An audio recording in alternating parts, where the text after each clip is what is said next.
যারা ক্ষমতার লোভে পড়ে আমেরিকান এম্বাসির সাথে চুক্তি করে যারা এই ভাষণ দেয় যে আমরা ক্ষমতায় গেলে শরিয়া আইন বাস্তবায়ন করব না, এই বক্তব্য যে জামাত ইসলামের লোকেরা দেয়, সেই দাড়িপাল্লাকে আগামী নির্বাচনে সমস্ত মুসলিমদের পক্ষ থেকে লাল কার্ড দেখানো উচিত। কারণ যারা কোরআনের আইন চাই, সৎলোকে শাসন চাই, এই স্লোগান দিয়ে মানুষের হৃদয়ে জায়গা করে নিয়ে মুসলিমদেরকে ধোঁকা দিতে গিয়ে আমেরিকান এম্বাসির সাথে চুক্তি করে যে আমরা ক্ষমতায় গেলে শরিয়া আইন বাস্তবায়ন করব না, সেই জামাত ইসলাম ইসলামিক কোনো দল নয়, এরা জাতিগত মুনাফেক। এই মুনাফেকদেরকে না বলুন।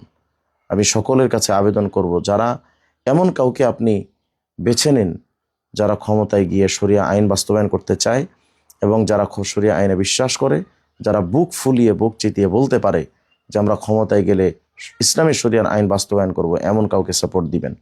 এবং যারা মুনাফিকি করছে, ইসলামের সাথে যারা গাদ্দারি করে আমেরিকাকে খুশি করতে চায়, আমরা তাদেরকে অবশ্যই না বলবো।